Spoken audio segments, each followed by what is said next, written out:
Nous voilà sur le site de Notre-Dame de Hayange. Cette magnifique statue, elle a été coulée en 1903.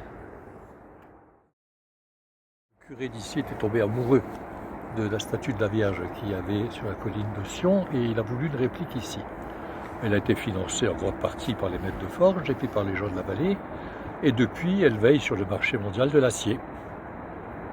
Alors longtemps, les gens de la vallée et puis les maîtres de forge, ils en ont bénéficié. Aujourd'hui, le marché mondial de l'acier s'est un peu déplacé et ça se joue ailleurs. Mais elle est toujours là, puis elle veille sur la vallée.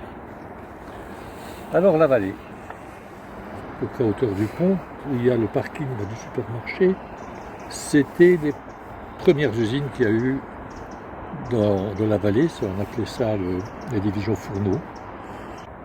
Elle était en Moselle-Est avant d'être ici, et les Vadel l'ont démonté, de la styrène Vadel elle était. Les Vadel l'ont démonté pièce par pièce et l'ont ramené ici pour la remonter à partir de la mairie là, jusqu'à l'usine à rail.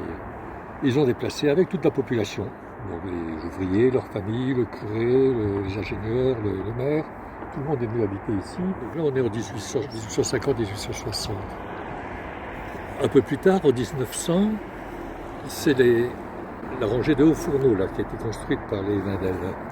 Il y avait 6 hauts fourneaux comme ça qui étaient alignés, et il y en avait 5 ici qui étaient alignés. Donc il y avait 11 hauts fourneaux qui crachaient du feu, de la fumée, et qui produisaient de la fonte avec plus loin derrière de la vallée, des usines intégrées, avec les laminoirs, les tôles, etc.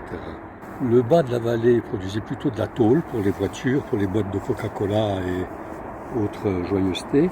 Et le haut de la vallée produisait plutôt des rails, des pales planches et des choses de ce type-là. Au milieu de tout ça vivait la famille de Vadel dans 2 châteaux. Un château qu'on retrouve à hauteur des hauts fourneaux, l'espèce de petits bois, comme c'était le château de François de Vadel.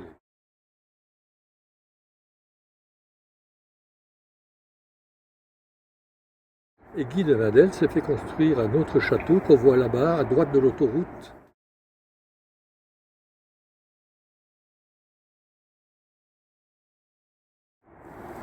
La famille a régné sur la vallée jusqu'en 1978, où tout le monde a fait faillite et ils ont dû partir. Le premier Vadel qui a travaillé sur la construction des fourneaux, c'était Maurice de Vadel, un des 3 frangins. Le faubourg qui est là juste en dessous, il s'appelle le faubourg Saint-Maurice.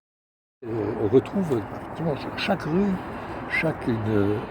un des Vadel, un des enfants de Vadel, un des descendants de Vadel qui a donné son nom à un quartier ou à un autre.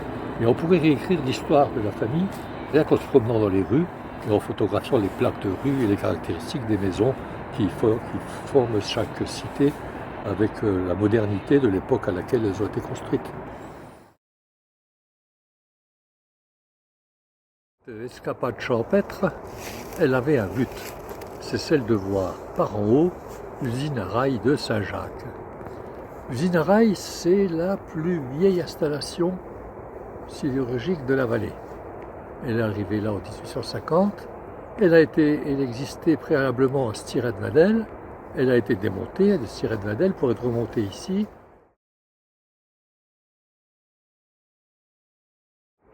Sur la production des rails, des pales planches et de tous ces produits, ce qu'on appelle produits longs, il y avait une sacrée concurrence. Il y avait une usine à Micheville, près de Longwy.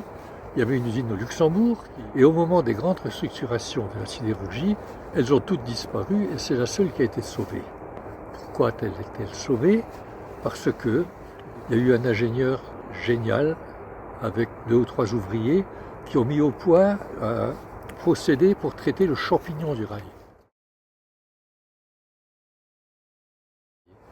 Ce champignon fait que le rail il est plus ou moins souple, plus ou moins rigide.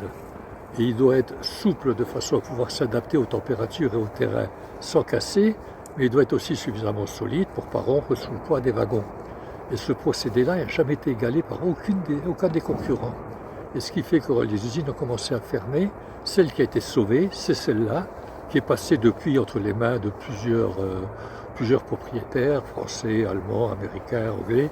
Mais néanmoins, on continue toujours à fabriquer des rails pour les TGV, pour les trains à grande vitesse partout dans le monde, Et les rails de Hayange ont une réputation assez exceptionnelle.